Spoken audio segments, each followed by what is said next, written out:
दशरथ जी कहले का करी। कौशल्या कहली पहले गुरु जी के बुलाई। गुरु वशिष्ठ जी अले कहले राजन आप बड़ा मगन बानी कारण का। कहले सरकार हमारा राम धनुष तुरले बड़े। कहले करे का बा। कहले रउरा नियम के अनुसार बताई कि बारात कहिया चलो। कहले पहले अपने यहाँ रउरा कलसा मंगाई। पहले बियाह में का धराला रउरा गाई ले। अरे यारे कोहारा अरे यारे कोहारा तू काला सा ले आ तू हारे जे कलसाए कोहारा होई हनी बिया। कलसा धरा गई। कलसा के बाद रउरा यहाँ हरदी पोता लगना। हरदी पीढ़ा पर नहवावन रउरा यहाँ होला कि ना होला? ना होला। जुअठा पर दू जोड़ी का बैल के माटी रउरा यहाँ कहाँ कोड़ाला? इनारे पर माटी कब कोड़ाला कि ना कोड़ाला? कुआं पर माटी काहे कोड़ाला? हर महीना में दूब सूख सकेला लेकिन कुआं पर कतनो गर्मी रहे कैसनो महीना रहे ऊपर के दूब सूखेला ना। माटी कोड़ला के बाद रउरा यहाँ इमली घोटावल जाला कि ना? इमली नहीं घोटावल जाला। इमली को अक्षर में बा? इमली। हर भाई अपना बहन से कसम खाए जाला कि बहना तो के बोलाई चाहे ना तो के पूछी चाहे ना तोरे घरे आई चाहे ना लेकिन आज तो के हम कसम खाता नहीं मड़वा में एगो साड़ी कपार पर धराला 1 लोटा पानी 51 गो रुपया 3 गो सामान दियाला। चाहे वीरेंद्र बाबा होके चाहे आप लोग 3 गो आइटम दियाला। साड़ी 1 लोटा पानी 51 गो रुपया 3 गो चीज दे के अब बहन से कसम खाई जाला कि बहिना तो के पूछी चाहे ना बोलाई चाहे ना कोनो परेशानी में इबे भाग पर आके तो तोरा के इमली कौन ची साड़ी 1 लोटा पानी 51 गो रुपया तोरा के इमली। 3 अक्षर मिला का भाई खाना धइल गई। हमरा बहन लोग आवेली अरे छोटी बड़ी रुपया दुआरे धेन गाय रे आई मिली घोटावे लखमनी दे। वही में एक लाइन और गाली सो अरे सुने नी की लइका के मामा साझे आवेले आ रुपया के डरे मामा पीछे भागे। बड़ी बड़ी गीत होला होता। बोलो शंकर भगवान की रजा रामचंद्र की। अब हमरा शंकर जी पर आए। राम जी के विवाह में भोलेनाथ गइल बने। भोले जी के विवाह में राम जी के जन्म भइल तहिया भी शंकर जी गइल हले। लेकिन हमरा राम जी के आज बारात चलल बा लेकिन बिना दूल्हा का बारात जब चले लगल तो भरत शत्रुघ्न के सजावल गई। भरत जी कहले पिताजी अगर केहू पूछे कि दूल्हा के हो ए बाराती के दूल्हा के हो तो के बताएं? दशरथ जी कहले कोई दिया कि पीछे आवता ना दूल्हा। कतनो झूठ बोलल जाई दूल्हा नहीं के तो पकड़ा जाए कि नहीं पकड़ा जाए। लेकिन भरत शत्रुघ्न जब सजल लो आ दूल्हा बन के चलल लो आ जब मिथिला के लिए बारात जब चलल बा राजा जनक जी की यहाँ के व्यवस्था का बा? सबकी घरे कलसा धराइल बा। ज्वाला प्रसाद में तो लिखले बनी कि जितना बरतिहा गोइला सजिन के बियाह भइल। बुढ़वन के नहीं लइकन का बात बताओ तनी और बुढ़वन के लगाने लगिया लोगन। मिथिला में जितना लोग गइल है सब एक हो दुल्हन लेके आयल ज्वाला प्रसाद में लिखल है बैठे। लेकिन आज राजा जनक जी की यहाँ घर घर में बुझाइबे नहीं करे केकरे घरे बारात आवता। अच्छा ये कथा होता तो पूरा मार्केट के कथा बागना सबकी घर के लोग आयल बा सबकी घर के विवाह हुई बड़ा सुंदर मंगल आचरण होता। लेकिन कलसा सबके द्वार पर धराइल बा। आई है दशरथ जी बारात लेके गुरु वशिष्ठ जी के सबके सजा के जब अयोध्या से चले बाप हो बाप जौन बाजा ना बाजे के वो तरह के बाजा बजता। हाथी घोड़ा पालकी सजा के जब दशरथ जी चले समधी तो बहुत लोग बने लेकिन हमरा दशरथ जी ऐसा समधी के दुल्हा तो बहुत बनले लेकिन राम जी ऐसा दुल्हा के दुल्हा बहुत बनले लेकिन लक्ष्मण ऐसा दुल्हा के हमरा चारों भाई के बियाह आज मिथिला में देखी कितना सुंदर रूप से वीरेंद्र बाबा संपन्न करावे जाता रहे। बारात जब चलल बा तब मिथिला में सब सखी पहले के नियम रहल कि 5 गो कलशा धो के माथे पर जाल जात रहल। अब नियम का पालन नहीं होता। अच्छा इतनी पर जौन हमनी का बियाह होता इरौरा पाँच के पसंद बा बियाह का जी हे मार्केट के जे लोग आइल बा केहू केहू के बुझ पौले बा कौन दुल्हवा रहल, कौन सहबलिया, कौन मामा, कौन मौसा। कहो राती के मौसा मामा पहले पिटा के भाग गए लो। बियाह होता है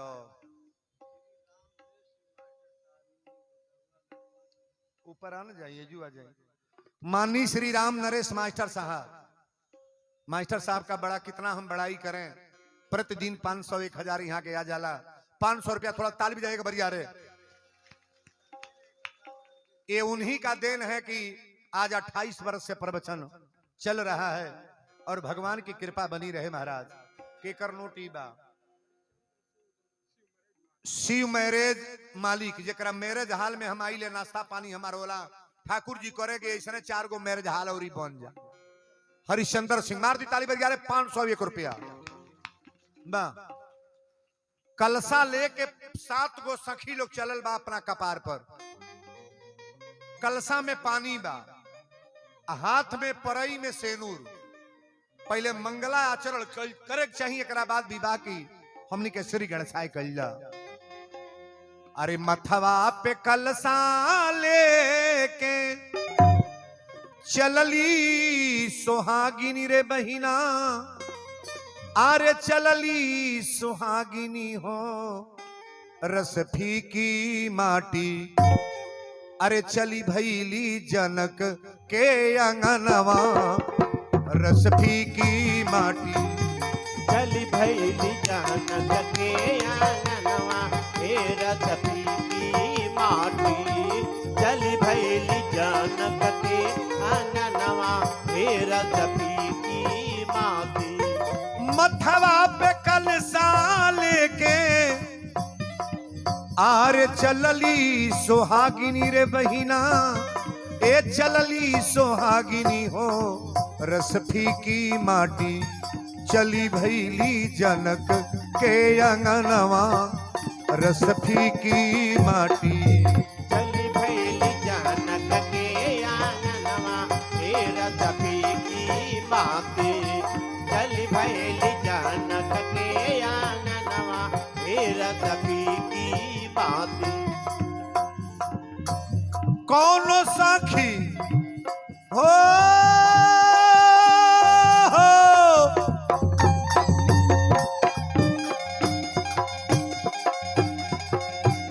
कौनो साखी मंगल गावे, अरे बजाई के कंगनवाए रस फीकी माटी। अरे कौनो सखी गावत चलली गनवा रस फीकी माटी। कौनो सखी गावत चलली गनवा रस फीकी माटी। कौनो सखी गावत चलली गनवा रस फीकी माटी।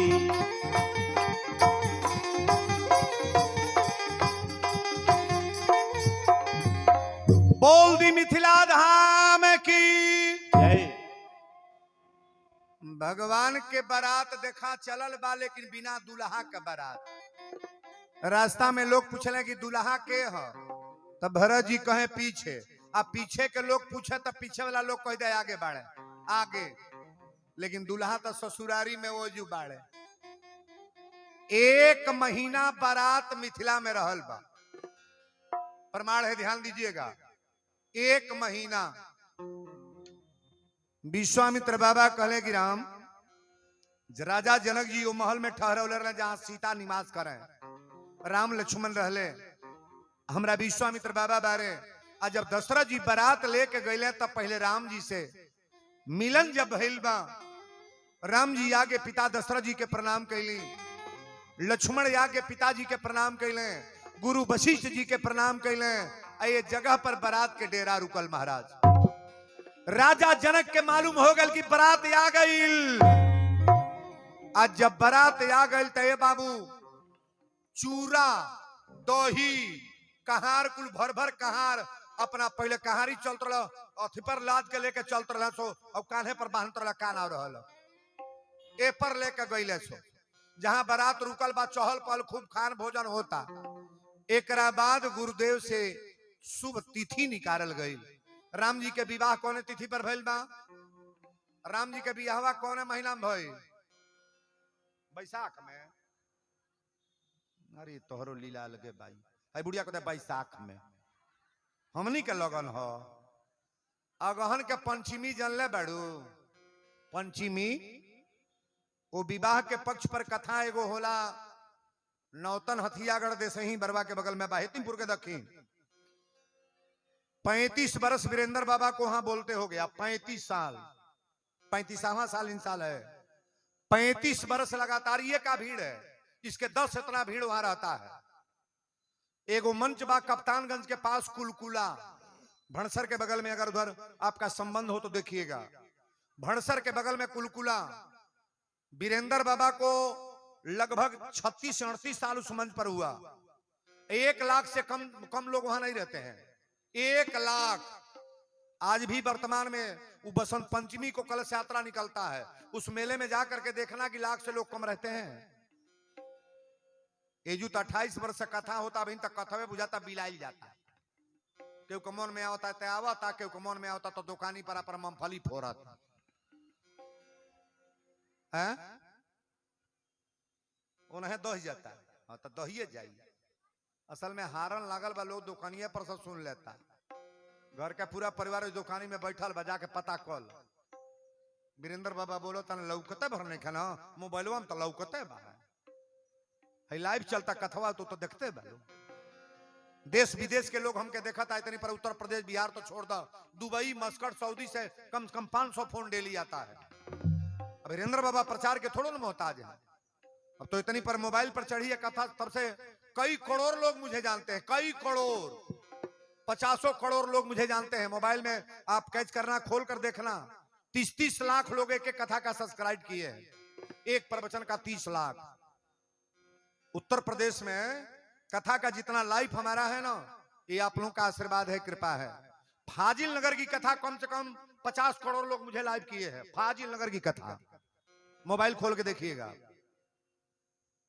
ये हमारे पारस जी की जो रिकॉर्डिंग चलता है दिव्य ज्योति सेंटर से वीरेंद्र का नाम खोलिएगा मोबाइल में इनके वहां कभी भी जाइएगा कोई कथा हमारी मिल जाएगी। बोलो शंकर भगवान की जय। अब देखिए ये जगह पर कथा आइल बा सदानंद जी गुरु वशिष्ठ जी एक लगे आइल लोग आई तिथि निकरवावल लोग तो अगहन के पंचमी पंचमी के दिने विवाह बा विवाह तब विवाह के तिथि निर्धारित जब भई तो राजा जनक जी कहले सरकार एगो बात और कहल चाहतनी हमरा एके बेटी ना बाड़ी हमरा घरे 3 गो बेटी और बाड़ी। को बेटी बाड़ी? 3 गो। अगर इच्छा बन जाई तो 4 गो बेटा बाड़े हमरा घरे 4 बेटी सजी लड़कन के शादी यही जो हो जात कौन बेजाई बा। वशिष्ठ जी कहले महाराज ऐसे बढ़न भाग कौन हो जोड़ी बन गई। अच्छा तो को गो लड़की बाड़ी निकाह घरे? लड़की के नाम क्यों बता सकेला? सीता के बियाह कैसे होके जाता? राम से। और उर्मिला के बियाह लक्ष्मण से। अब भरत के बियाह मांडवी बोलते बोलते रहो मांडवी से। और सुतकृति के बियाह श्री शत्रुघ्न महाराज से। 4 गो कन्या या 4 गो बर। दूल्हा लोग जब गईला मंडप में पहले दूल्हा लोग दरवाजा पर आवेला तो हमरा बहन लोग आवेली अरे गाई के गोबरा महादेव आया नाली पान सुनिए शिवा शिवा के दोहा सुनी।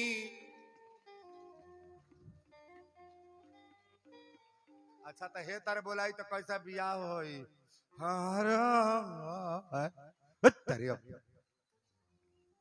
सुनिए शिवा शिवा के दोहा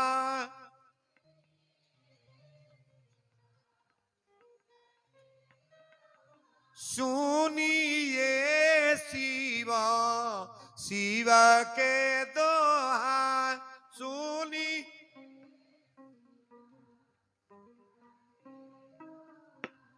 ई तरौरा पाँच मंगला आचर दुआरी पर जब आवेले बोर लोग दुल्हा तक आइले, लेकिन बेटी के बियाहे के गीत एगो औरी गईली है। एक लाइन औरी, जब दुआरे पर बारात आ जाला, दुआरे पर बारात आ जाला तो सबसे पहले सांस टंगाला बेटी के। बंड बाजा जब बाजी तो पहले वो रोवल शुरू करी। तनी बड़ा लाइन से दो लाइन के सुन ले। अरे अंगना में रोवे, बड़ी सुंदर भाव बा गीत के, ध्यान से सुनो। अंगना में रोवे ली दुलारी धिया, आ दुआरा बाजता बाजा, मंगिया में सिंदूरा सजाई के, अबिहने ले जई है राजा, मंगिया में सिंदूरा सजाई के, बिहने ले जई है राजा। बाबा के बगीचा से उखरली गाछी, दूसरा के खूंटा में बन्हा जई है बाछी। बाबा के बगीचा से उखरल गाछी, दूसरा के खूंटा में बन्हा जई है बाछी। ले जई है पगाहा पेन्हाई के, बंद होई दरवाजा, मंगिया में सिंदूरा सजाई के, बिहने ले जई है राजा। माई के करेजा से निकली करेजी, कई के बजर छाती बेटी देली भेजी। ले जई है पगाहा पेन्हाई के, बंद होई दरवाजा, मंगिया में सिंदूरा सजाई के, बिहने ले जई है। ई बियाहे के गीत कैसा न हलो तन बोलो। तनी एगो बात हमरा बता दे, बेटी जौन माई के इज्जत को दी कबो पतो ही को दी है, सही बोलो। आज माई बीमार पड़े, अब बाबू के फोन होके, बाबू तू बंबई से आजा, तार माई मरे मरे भइल बड़ी, तब बाबू ही नहीं कहे कि माई ट्रेन पकड़ो तनी हो, कहीं कंपनी में छुट्टी मिली तो 2 दिन 4 दिन पर आई। अब बेटी अगर खबर पा जा तो कहो वो कंपनी देखी, मर्दे के देखी, सासू ससुर के देखी, माई के देखी, कोई दी चाहे रखबा चाहे छोड़बा, लेकिन माई के देख के जाए। बेटी जौन माई के कदी कबो पतो ही करी है, लोगवा कहे के कोई दले बाबा पतो ही मार बड़ा लायक बारी। माई के बीमार होके कपार बथत त पहले बेटी तेल धरी के पतो ही बेटी धरी, कौन दुख सुख करी। आज जौन देखी, एक बात और सुन ली, बेटी जौन माई के कदी है तौन बेटा कबो ना करी, आज लिख लियो। बेटी जौन महतारी के कदी कबो ना करी है बेटा। एक बात और सुन ला, बहुत लोग बेटी पर घबराला, वीरेंद्र बाबा हमरा 4 गो बेटी बाड़ी, 3 गो बेटी बाड़ी, कैसे बियाह करब। हम दावा के साथ बोलतनी, 10 गो बेटी पैदा क के देखो, 10 गो लड़की पैदा कर लो, आज हमसे लिखवा लो। माई बाप रहिया चाहे ना, ओकरे घरे केहू नहीं रही, अगर 10 गो बेटी बाड़ी सजी मर गए लो, तब वो बेटिन के बियाह हो जाई, होई कि नहीं होई। गांव के लोग कह दी, मोहल्ला के लोग कह दी, चंदा अमान दे के कहीं बियाह ओकर हो जाई, और 10 गो बेटा पैदा कर ओकर बियाह हो जाई। 4 गो रोड़ू है घूमी है, वही में लड़का लोग का बियाह ना ही होई, बेटी बियाह जाई। बेटी खातिर कबो घबराई हम, हमें जितनी हमारी बहनें बैठी हैं, अगर तो के भगवान 3 गो 4 गो बेटी देले बड़े, अपन भाग मनावा कि 4 गो बेटी नहीं, हमारा घरे 4 गो लक्ष्मी बाड़ी। लड़की जकर घर पैदा होली ओकर घर लक्ष्मी के उत्पत्ति होला महाराज। 4 गो पतोही बाड़ी घर चटक ना लागी, ले बाजुए लिख देता नहीं हम। 4 गो पतोही घर में बाड़ी चटक ना लागी, ओ घर में 2 गो बेटी बात बुझाई रोशनी जरता। बहुत लोग बेटी खातिर तड़पे ले बाबा, हमरो रहता कन्यादान देती, हमरा तो बेटी हुए नहीं बा। अरे बिना बेटी का घर कैसन? तो लो बेटिए न हऊ, नहीं बेटी हऊ। एगो लड़की अपने ससुरा गल, बेटी के बात आयल तो एक लाइन सुन लो। अब बाप ओकर मर गल बना साल भर पहले, रक्षाबंधन के बाद मुअल है। आ जब गल तो देखत या दुआरे पर पिताजी हैया नहीं के, जो ना कुर्सी पर बैठल ना कुर्सिया पर मुड़िया पटक के लड़किया रोवे लागल। कहलस कि हमरा नैहर में 2 गो भाई बाड़े और 2 गो भौजाई बाड़ी, माई तो हैया नहीं बा, लेकिन बाप के मुहला पर आज है बुझाता एक घर में हमरा केहू ना बा। इ लड़किया रो के कहले बा दुआरिया पर खड़ा होके, सगरी आरे भरल पूरल पूरा परिवार लागता, परिवार लागता, एगो पापा के बिना, एगो पापा के बिना घरवा अन्हार लागता। एगो पापा के बिना घरवा अन्हार लागता, एगो पापा के बिना घरवा अन्हार लागता। सगरी भरल पूरल पूरा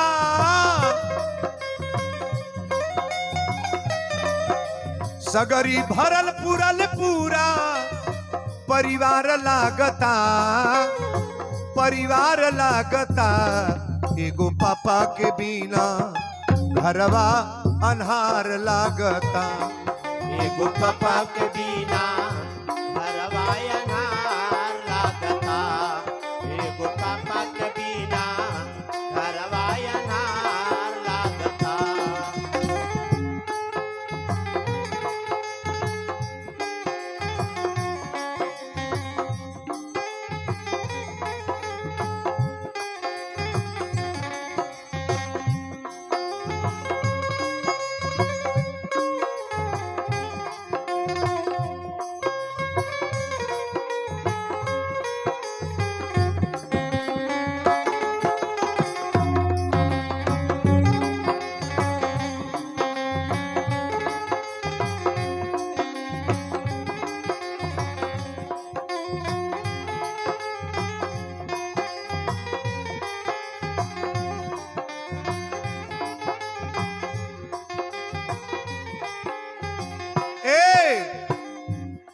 बड़ा सुंदर लाइन बा, गौर से सुनिएगा।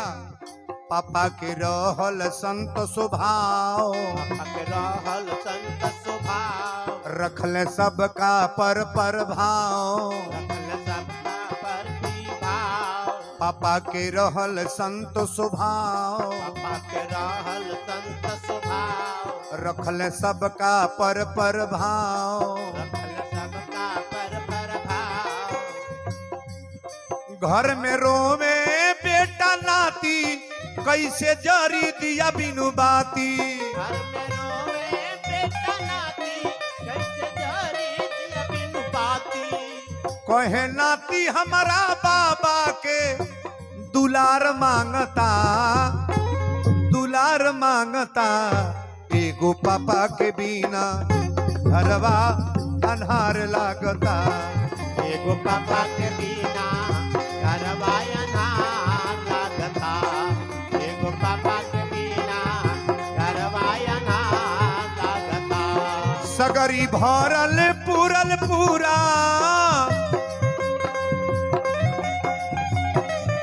सगरी भरल पूरल पूरा परिवार लागता, परिवार लागता, एगो पापा के बिना घरवा अन्हार लागता।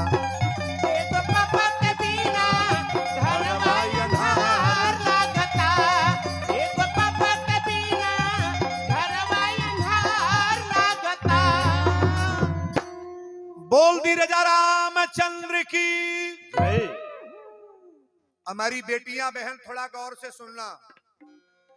महतारी जियत या घर में सब धन बा, लेकिन नैहर में गईला के बाद पापा की याद आवे लगना ना आवेला, नहीं आवेला। अरे पत्थल के करेजा हो के बुझाई। एगो लड़की के विदाई होके लागल तो लड़की से होशियार लोग पूछले कि अच्छा ही बताओ, बहुत लोग एजू बैठल बा हमरा बहिन लोग माता लोग, लेकिन बेटी के विदाई में सबसे ज्यादा केकरा खरेला? सही बोलिएगा। बेटी के विदाई में सबसे ज्यादा माई के ना। माई तो बेटी के नून तेल सब जानतिया। बेटी अपने पेटे के बात अपना माई से बतावे ले तो ओकर आधा कष्ट तो उतर दूर बा। माई तनी कम रोई, बाप बहुत ज्यादा रोई है, लेकिन बुझाई ना कि बापो रोवा तड़े। लेकिन बेटी के विदाई में बाप से पूछल गल तू काहे रोवा तड़? कहले रोवा तनी कि दुआरी पर आए तब पहले बेटिए के बोलाई बहिनी हई पान टांग दे, हई कुर्ता टांग दे, हमें मूंगफली में निकाल लिए, हई ले लिए, हऊ ले लिए। पहले बेटी के बुलाए भी आज बिहने से के बुलाए। बेटी पतोही में अंतर हो जाई। बेटी के 1000 बार बुलावो तो केहू कही ना, लेकिन पतोही के 2 बेर बुला दो तो गांव में हल्ला हो जाई। कहले कि बेटी के विदाई में हमरा बड़ा कष्ट बा। लोग कहले कि तोहरो कष्ट ना बा, तोरा कम कष्ट बा। पूछल गल माई से तो माई कहलस हमरो कष्ट बा, लेकिन मध्यम कष्ट बा। लेकिन भाई से पूछल गल कि बतावा तू काहे रोवत तड़?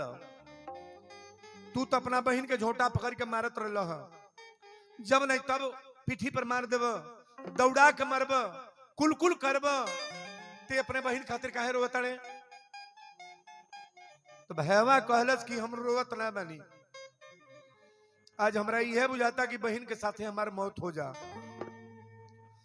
जितना दिन रहल बा नैहर में ओके हम मरले ना बनी। भाई कबो हकीकत अपना बहन के ना मारी। ध्यान से सुनिएगा, कैसनो भाई होई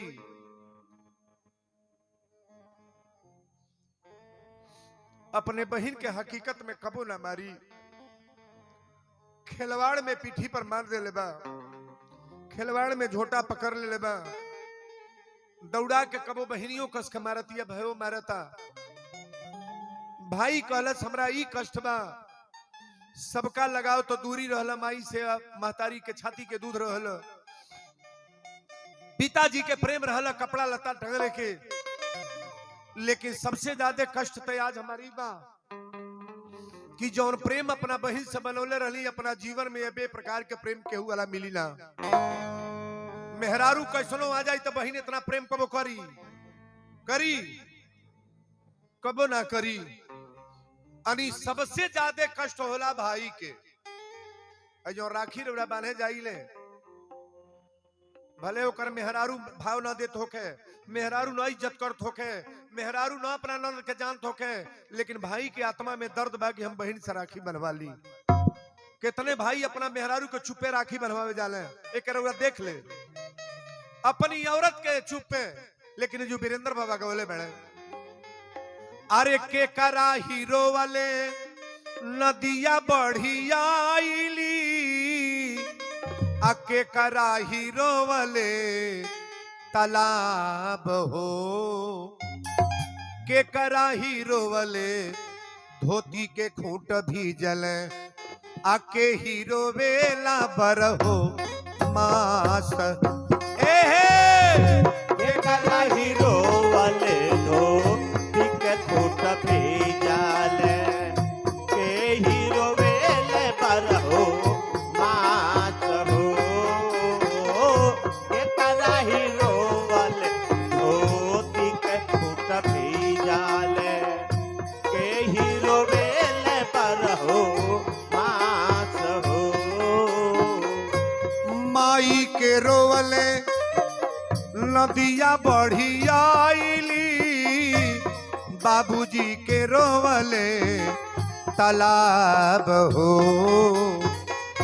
माई के रोवले नदिया बढ़िया आईली, बाबूजी के रोवले तालाब हो।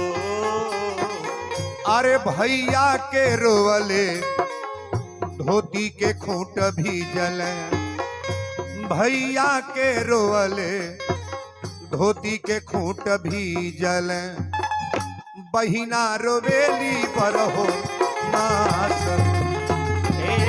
भैया के रोवाले दो के खूट भीजाले बहिना रोवेली पर हो मास हे भैया के रोवाले दो के खूट भीजाले बहिना रोवेली पर हो मास हे।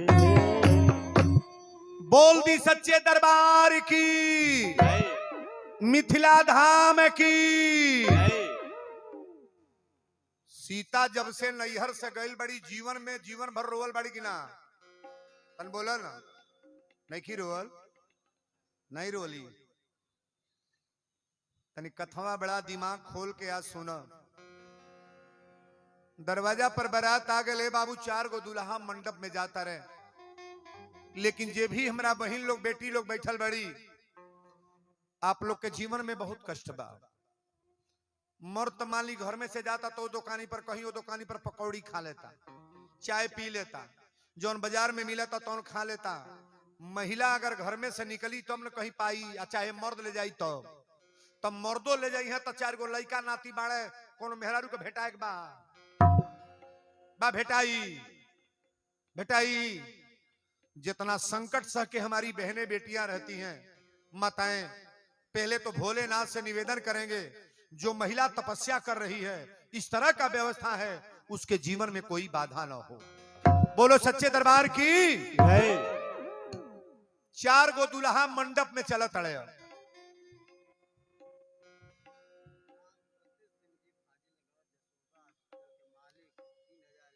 जसोदा हॉस्पिटल के मालिक रामगति सिंह जी, ये भैया की तरफ से 3011 रुपया, ताल जाएगा बढ़िया रे, 3011 रुपया की धनराशि हर साल बड़ा चढ़ बढ़ करके दान देते हैं, और आप लोग के दान से ही तो कथा चल रही है। ये 3रे साल का प्रवचन वीरेंद्र बाबा का आज 4थे दिन की कथा हो रही है, और बड़ी सुपर कथा 4 दिन और है, 4 दिन और प्रवचन है। 2 दिन तो बारिश हो गया है तो कथा बिगड़ गई, लेकिन अब कथा बिगड़ेगी नहीं, बनना है। बोलो सच्चे दरबार की। दूल्हा लोग जब मंडप में चलत अरे बड़ी भाव बा।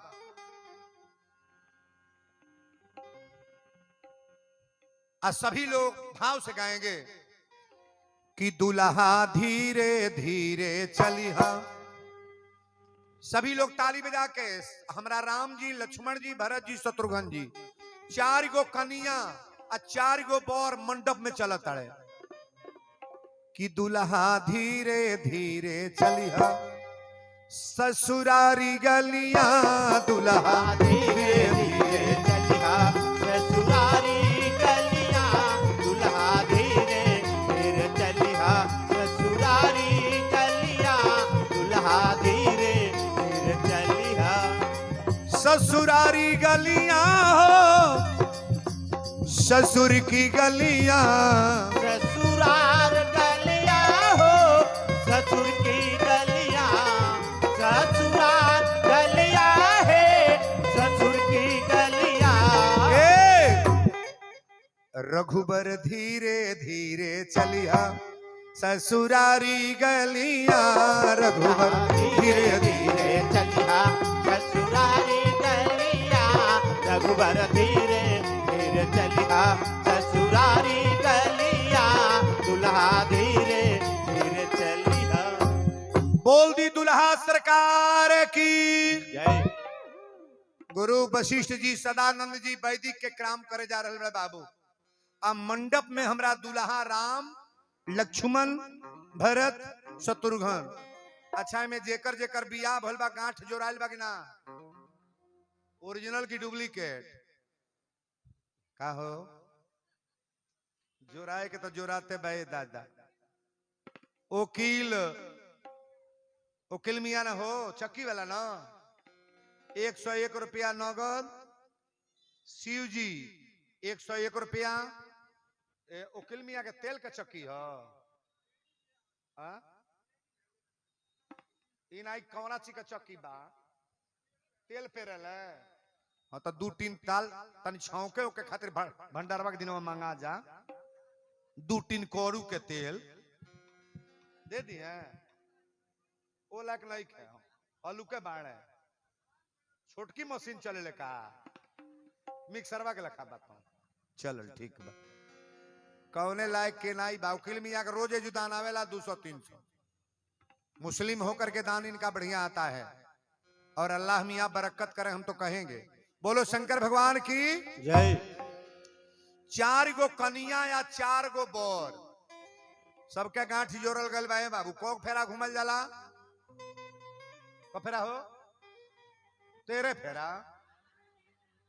अरे बूढ़ा के बेल अरे बाप हो बा कौने तरह घूमल बड़िए दादा क फेरा हो 7 फेरा 4 फेरा लड़की आगे चले ले दूल्हा लोग से आगे पोस्ट लड़कियों का है कि नहीं है और 3 फेरा लड़का पीछे रहे ले और 3 फेरा आगे ही चली है लेकिन भौरी होता हमरा राम लक्ष्मण भरत शत्रुघ्न सीता उर्मिला मांडवी सुतकृति चारों बहनों का कि प्यारे दूल्हा लेत अरे भवरिया हो प्यारे दूल्हा लेता भवरिया हो प्यारे दूल्हा लेता भवरिया हो प्यारे दूल्हा लेता आज मड़वा में होला जय जय करिया हो आज मड़वा में होला जय जय करिया हो आज मड़वा में होला जय जय करिया हो आज रघुबर लेत अरे भवरिया हो आज रघुबर लेता भवरिया हो आज रघुबर लेता अरे भवरिया हो आज रघुबर लेता। बोल दी मिथिला धाम की चारों भैया भौरी लेहले मंडप में बैठा लोग वेद मंत्र के उच्चारण अच्छा बताई सबसे बड़ा दान कौन दान है कल हम बोला लली की तनी खोइछा के चावल आ एगो वस्त्र जरा दिमाग में आयल बा उतले आयल बा कुछ लोग ऐसनो बा जे भूला गल बा आपो लोग के कन्यादान भइल बा कि ना भइल बा महतारी के कष्ट कबले ना होई तिलक चढ़ी तो कष्ट ना होई बारात आई तो कष्ट ना होई बरछा जाई तो कष्ट ना होई डाल सहाना जाई तो कष्ट ना होई सजी सामग्री अपना मकान में आई तो कष्ट ना होई लेकिन एक जगह कष्ट होई जब बेटी के जांघे पर बैठा के और दमादे के हाथ जब बेटी के धरावल जाला सही बोलिएगा ये आत्मा में महसूस होला कि नहीं बेटी अब हमारे दूसरे के हो गए काजी लोग कहले बाबा बेटी बीराना नहीं है बेटी आपन है लेकिन ओई दिन से मलिकई ओकरा पति के हो गई अगर सास ससुर ओकर मर्द चाहिए तब तो तोहरे घरे आई आ ना चाहिए तो बोला ले बुझाइसे नहीं तो ऐसे पावर ओकर न होके जाता है कन्यादान होके जाता अब बिचवा में तनी 1 मिनट ब्रेक लेगा अभी कथा 1 घंटा चली 1 घंटा प्रवचन होगा विवाह के बाद विदाई कल अयोध्या कांड बोलना है राम जी अपना जब मिथिला से सब लोग चारों भाई एक साथ चले हैं बड़ी विधिवत कथा के सुनब के वीरेंद्र बाबा आज कथा में रउरा 4 चांद लगा देली बेटी के विदाई तो सब करावल लेकिन रउरा कथा में आज बड़ा जान आ गई आज कथा केकरा केकरा अच्छा लगा था तन हाथ उठाए देखी कथा के दुश्मन को बड़ा उठा ला तवा ताली बजा बर यारे अब इन सभे ना अरे दुल्हा लेत अरे भवरिया हो प्यारे दूल्हा लेता भवरिया हो प्यारे दूल्हा लेता भवरिया हो प्यारे दूल्हा लेता आज मड़वा में होला जय जय करिया हो आज मड़वा में होला जय जय करिया हो आज मड़वा में होला जय जय करिया हो रघुनंदन लेत, अरे भवरिया हो रघुनंदन लेता भवरिया हो रघुनंदन लेता भवरिया हो रघुनंदन लेता। बोल दी राजा रामचंद्र की जय, मिथिला धाम की जय, चारों भैयन की जय। 4 गो दुल्हन या 4 गो दुल्हा, एगो दुल्हन एक दुल्हा मड़वा में आवता जोर हो जाला। हमार मिथिला या जोर हो गई। 4 गो दुल्हन 4 गो दुल्हा। जब कन्यादान होके लागल, अब माता सुनैना जब अपनी बेटी के हाथ राम जी के धरौली और लोटा के पानी जब गिरावल जाला, देखिए शंकर भगवान के विवाह में चौपाई भी रखा गया है। पानी ग्रहण जब कीन महेशा, शंकर भगवान के भी पानी ग्रहण कैल गइल बा। हमरा अखंड नायक परमात्मा राम का भी पानी ग्रहण हो रहा है। कन्यादान, तो कन्यादान में हमारी बहनें बेटियां गीत गाती हैं। सभी लोग भाव से, जिनको याद है गाएंगी, नहीं याद है ध्यान से हाथ जोड़ लेंगी। अरे जंघिया बैठल बाबा रोवेले मंडप पर, आ बेटी करेले कन्यादान हे बेटी करेले कन्यादान, हे बेटी करेले कन्यादान, हे जंघिया बैठाई बाबा रोवेले मंडप पर, बेटी करेले कन्यादान हे बेटी करेले कन्यादान, हे बेटी करेले कन्यादान, हे अबले तरहली सीता नई हर नगरिया, अब भैली ससुरा के जो हो गए। आबले तरहली सीता नैहर नगरिया, अब भैली ससुरा के जो हे जंघिया बैठाई बाबा रोवेले मंडप पर, बेटी करेले कन्यादान हे बेटी करेले कन्यादान, बेटी करेले कन्यादान, बेटी करेले कन्यादान। बोल दी राजा रामचंद्र की जय। कन्यादान के बाद सिंदूर दान। सिंदूर दान आप लोग सब कराती हैं, और सब लोग हम कह आनंद आनंद आज तक खाली रोरा कहब शुभे हो, यानी अपने घर में मंगल मनावे के बा। नाती के बियाह होके, बेटा के बियाह होके, बेटी के बियाह होके, हमरा घर में मंगले मंगल होको। हम कहब आनंद आनंद आज, तोरा खाली कहब शुभे हो। इतने बात बोले पे जौन बोलनी है कि आनंद आनंद आज। अब नहीं सुनाइल हो, नहीं सुनाइल हो। शुभे हो आनंद आनंद आज। भैया लोग भी बोलेंगे, आप लोग भी बोलिएगा। अरे आनंद आनंद आज, गैया के गोबरा मंगायो, अरे खाली सुबह हो बोलिए ना। गैया के गोबरा मंगायो, गज मोती चौका पुरायो, जगमग दियना जरायो।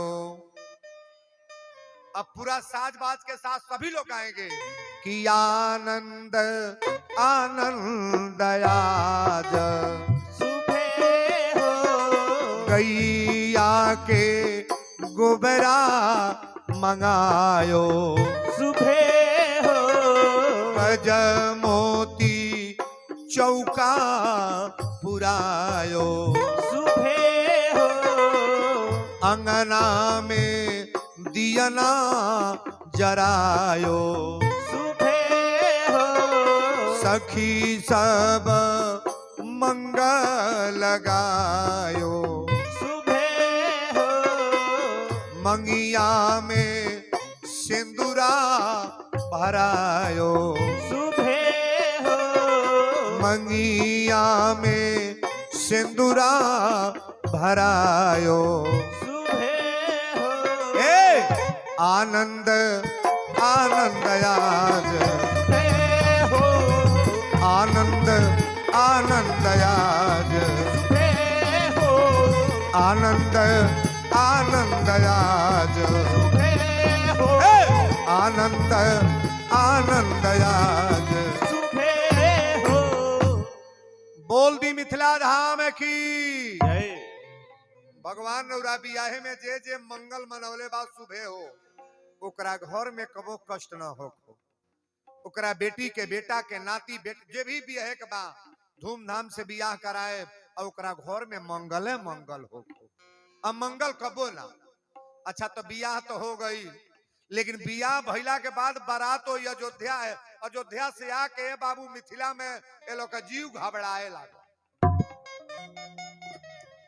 दशरथ जी रोज विदा मांगत रहे, दशरथ जी रोज विदा मांगत रहे कि बारात विदाई करी, लेकिन राजा जनक जी जब घरवा में जहां सीता के देखे तो बैठ के रोवे लगे।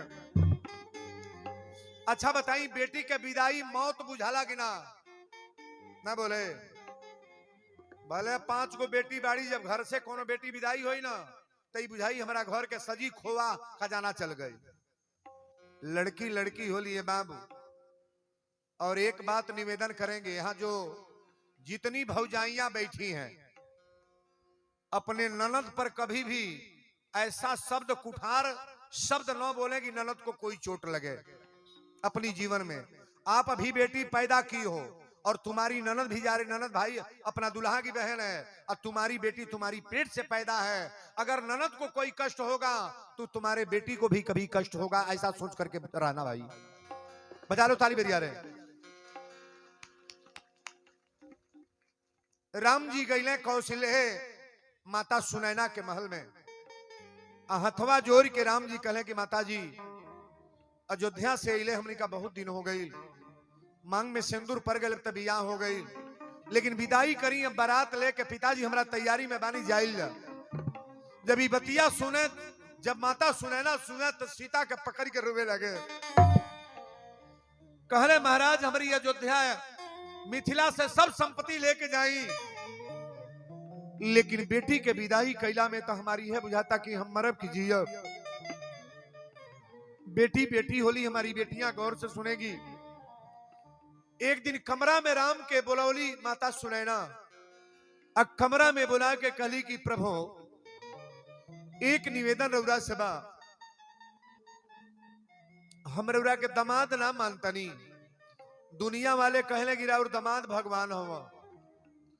सुनैना कहली कि रउरा के लोग भगवान कहेला, अब भगवान से हमारी बेटी बिहल जाती है, भगवान से बेटी बिहल जाती है। एक निवेदन करब मिथिला में हाथ जोड़ के कि बेटी तरुरा अयोध्या में जाती है, लेकिन जौना तर से बेटी के सजा के रखले बनी, अपनी जीवन में हमारी बेटी के कबो कष्ट मत होके दे।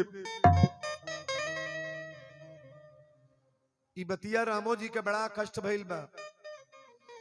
राम के जब वनवास भइल तो सीता साथ में गईली कि ना गईली? औरत घर के रहे वाली लक्ष्मी है कि जंगल में घूमे वाली। लेकिन माता सुनैना कली की हमारी बेटी के कोनो कष्ट मत होके। राम जी इजाजत दिले कि जवन खाइब तवन खियाइब, जवना तर से चाहब ओ तरह सीता रही है। लेकिन सीता के उतना कष्ट भइल बा कि माता अपनी जीवन में तड़प तड़प के रोवल बड़ी। बेटी के कष्ट देखी, सब कष्ट बर्दाश्त हो जाला, लेकिन जौन महतारी अपनी बेटी के पोस पाल के तैयार कैले बा, अगर वो बेटी के कष्ट हो गई तो जहां बा ओकरा खाना पीना अच्छा ना लगी। बेटी खातिर माई प्राण दे दी। एक दिन बतौले रहली, दुआरे पर बेटा होता तो कहीं बाप आ गई, बाप कहीं आ गई तो कहीं आ गईली। अब माई दुआरे पर मिली तो कही बाबू गैला कुछ खैला हव, माई का कही कुछ खैला हव। अब मेहरारू मिली तो कही का हो गैला कितना कमैला हव। तीनों जानी के तीन लाइन बा। माई के दाह संस्कार में केहू ना पुराई बाबू। राम जी आज्ञा मांगत रहे, लेकिन माता सुनैना कली ना। अब हिन 10 दिन हमारी बेटी रही मिथिला में, लेकिन एक दिन हाथ जोड़ के राम जी कहले, राम विदा मांगत कर जोरी,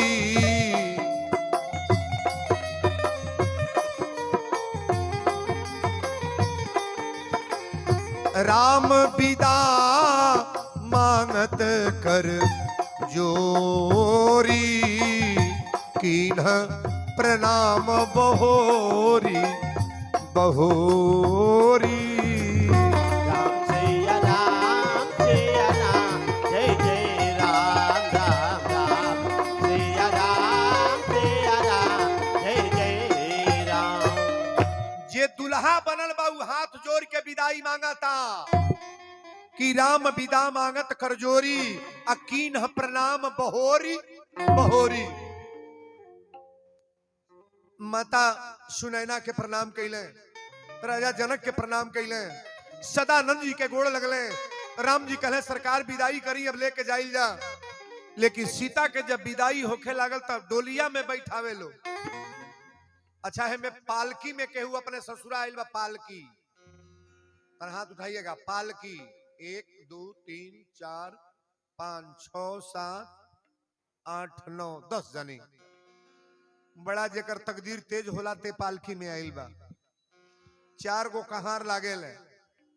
सीता मारुति बोलोरो में ना आइली, पार्वती बोलोरो मारुति में ना आइली, के में आइल वालो पालकी में। पालकी जानी लेके कहल जाला। 4 गो कहार लागेल है, दोनों ओर से हार। और वो पालकी में जब ढुका दिहल जाला दुल्ही लोग के ना, एक घोट पानियों के देवेला नहीं बा। बिहाने के कहार उठौले बा। कितने मेहरारू गोरखपुर बिहल बा, तब सांझी डोली लेके वही में बोली बड़ी विपत के डोली है। अब तो मारुति में दुल्हन बैठत या आधे घंटा का रास्ता बा, तो रहिए में दुल्हा पूछल है रसगुल्ला खाओगी कि बर्फी, रहिए में पनपिया होता। और डोली में दुल्हा दुल्हन एक साथ है ना, वो लड़की के भाई पानी लेके डोली के पीछे चलेला कि बहन के हमारा प्यास लगी तो पानी पिया दे। डोली कहीं बिलमत आता, बहन के उतार के तनी आचर दे दे। भाई भाई होले। आज सीता जब चले लगली, कहार लोग जब डोलिया उठवले तो डोलिया रोकवा के कली एक बेरौरी घर में जाए दो। का जानी अब अवसर फिर आई कि ना आई। लेकिन सीता जब चले लगी तो कहार लोग से कहली, अरे धीरे धीरे डोलिया अब बढ़वले कहारा भैया। सीता रोवे लगली ना, छूटल नहीं हर के नगरिया। सीता रोवे लगली, छूटल नहीं हर के नगरिया। सीता रोवे लगली ना, छूटल नहीं हर के नगरिया। सीता रोवे लगली ना। तनी लेके डोलिया, तनी लेके डोलिया, अरे बिलमावा कहरा भैया। गोड़वा लागी होले ना, गोड़वा लागी होले ना, गोड़वा लागी होले ना। चली के माई के सरनिया गोड़वा लागी होले ना। चल के माई के सरनिया गोड़वा लागी होले ना। चल के माई के सरनिया गोड़वा लागी होले ना। माई छूटल भाई छूटल अरे मिथिला नगरिया नई हर छूटल जालेना। नई हर छूटल जालना। नई हर छूटल जालना।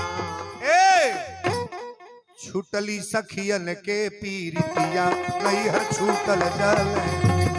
कली सखियन के फिरतिया नई हर छूटल जालना। ओ छूटली सखियन के फिरतिया नई हर छूटल जालना।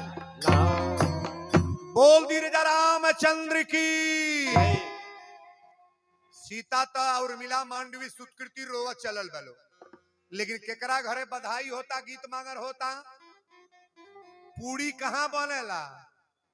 जेकरा घरे बेटी के विदाई हुई पूरी पकला ओ दिन आगी बराता बनेला रसोई।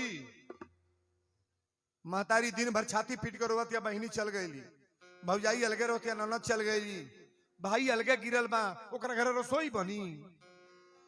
रसोई तो दशरथ जी की यहां बनता। तुलसी बाबा लिखल है, गौर से सुनिएगा। घर दोनों बराबर बा, लेकिन एक घर में मार एकदम अगरा के खुशी लोग बा, एक घर में रोना पिटना जैसे केहू मरल बा। जेकर बेटी विदाई होई ओकरा खुशी ना होई, आ जेकरा घरे पतोही आओ बा वो रोई नहीं रोई। तुलसी बाबा लिखल है कि कौशल्यादि राम महतारी अब प्रेम विवश तन दशा विसारी। चौपाई को गौर करिएगा। कौशल्यादि राम महतारी अब प्रेम विवश तन दशा। कौशल्या के खबर नहीं बा कि लुगा ओढ़ले बानी के कपार पर से गिरल बा, कौने फेर में कि पतो ही आवतिया। सुमित्रा के पता नहीं बा कि डेढ़िया खोसाइल बा कि घिरी आता, पतो ही ना होतिया। लेकिन दरवाजा पर 4 गो दुल्हन या 4 गो बोर। जब दुल्हा लोग उतारे ला दुल्हन लेके तो गांव भर के मेहरारू जुटली पहले ही नहीं हारे। अच्छा बताई दुल्हा के केहू फिसियावेला जब दुल्हन उतरिल तो के फिसियावल जाला? दुल्हन के। आ दुल्हा ससुरारी में जाता रहे तो द्वार पूजवा में देखे हैं तो कौनो कहीं बड़ा ढेर दिना बुझाता का रे संवराह लगता का ढेर तन है ना कवा दबल बा तन दतवा मुझे लगता करे गुड़िया कमाई तन हैसन बुझा है तना फिसियावे लीसो आय अपन दतवा अपन पछंगवा नहीं देखा तारी हम कैसन बानी गलती बोलता नहीं। आधा लोग तो यही फेर में बा। हई लड़की के देखौटी होता ना 10 गांव के 10 गो रिश्तेदार में हरारू जाके बियाहे काट देता डी सो कोनो जाती है तो कहती है तन ढेर दिन नहीं बुझाती है सांवरी बा हई नाक बड़ा चिपट बा बियाह कर लाग नहीं के बड़ी करिया बा लइका के जोगे नहीं बा ओकर गोड़ मोट बा कर घटाई मोट बा अपनो घर देख तोर पतोहिया तोर बिटिया ते कैसन बड़े लबला बाइया नहीं बुझाता खाली छाटे भी नहीं जाता लोगों।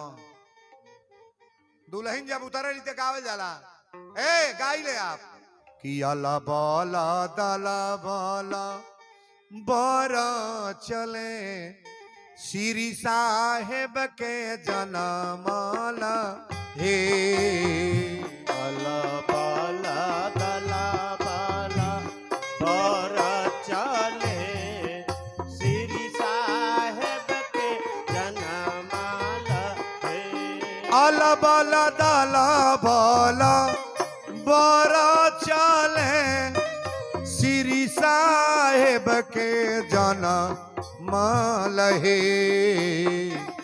लबरा सबरा देख सीता चले हरवा है की जनमाली है लबरा साबरा देखा सीता चले हारवा है के जनमाल है।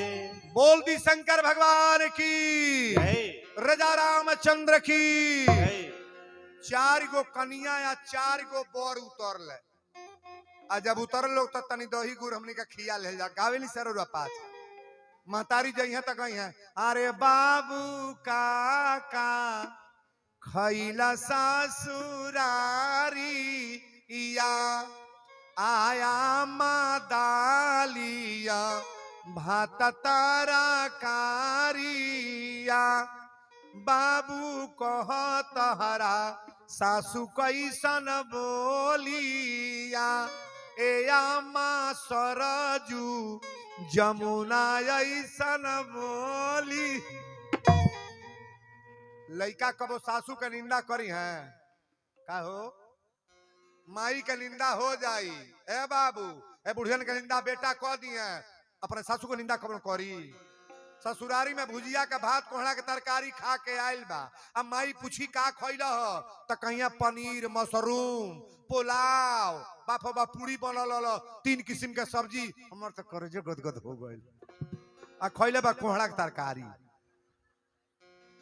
ससुरारी के निंदा करी के हो ससुराल के अच्छा ससुरारी में कोनो दामाद पिटाइलो होके तो घरे आके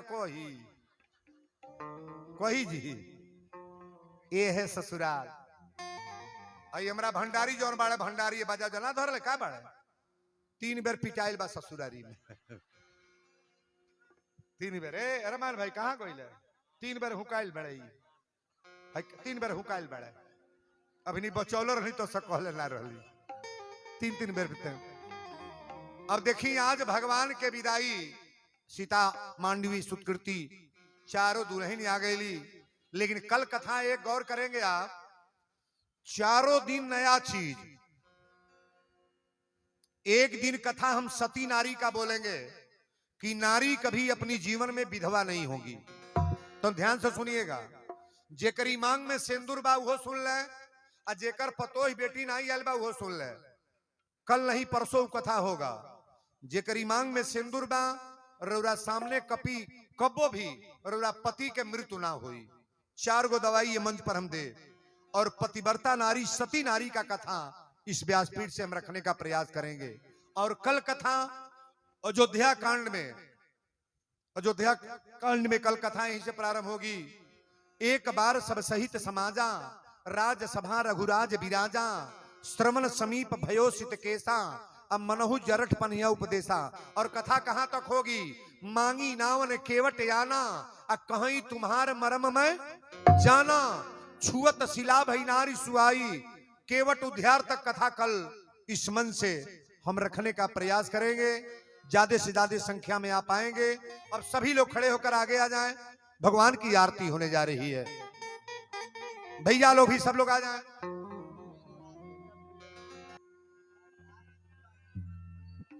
हे राजा राम तेरी आरती गाऊं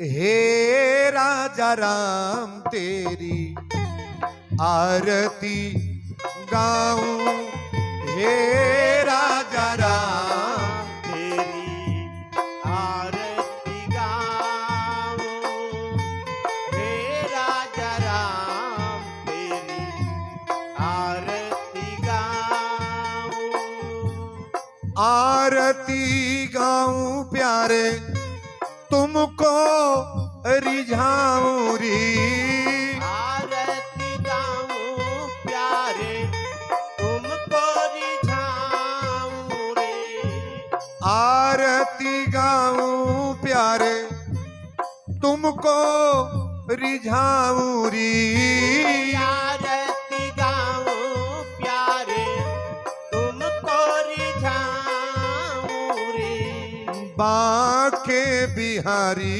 तेरी आरती गाऊं हे राजा राम तेरी आरती गाऊं हे राजा राम तेरी आरती गाऊं मोर मुकुट तेरे शीश पे सोहे मोरा मुकुटा तेरो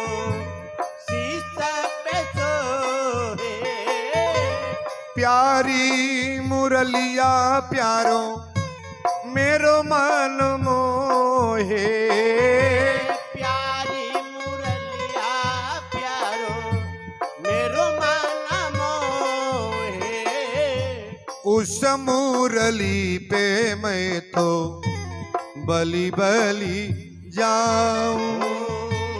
उस राजा राम तेरी आरती गाऊं।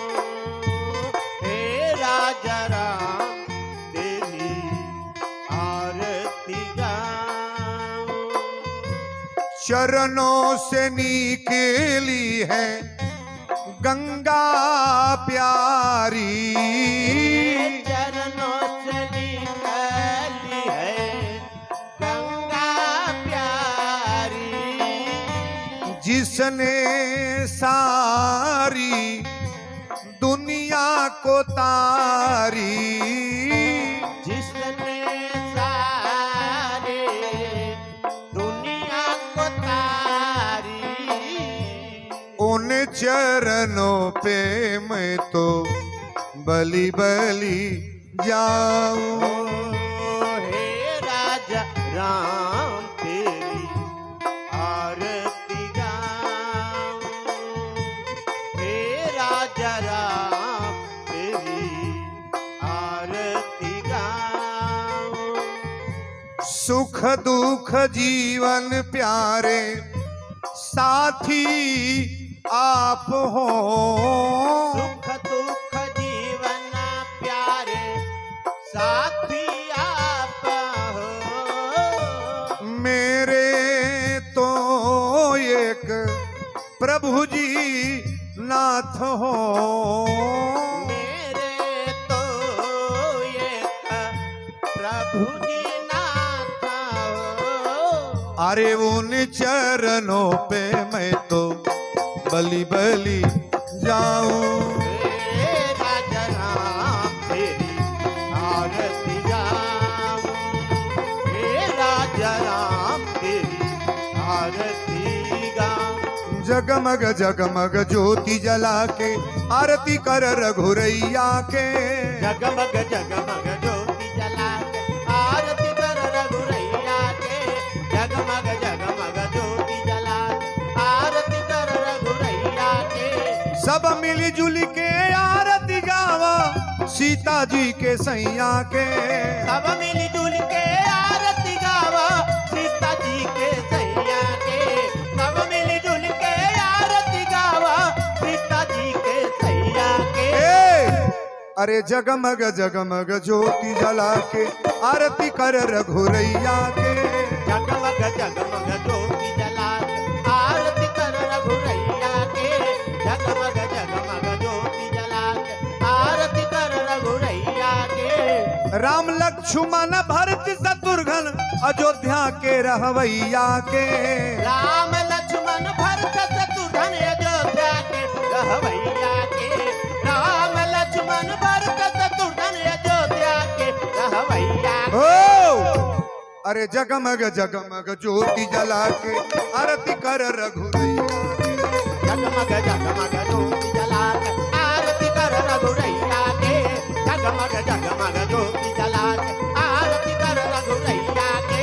जगमग जगमग ज्योति जला के आरती कर रघुरैया।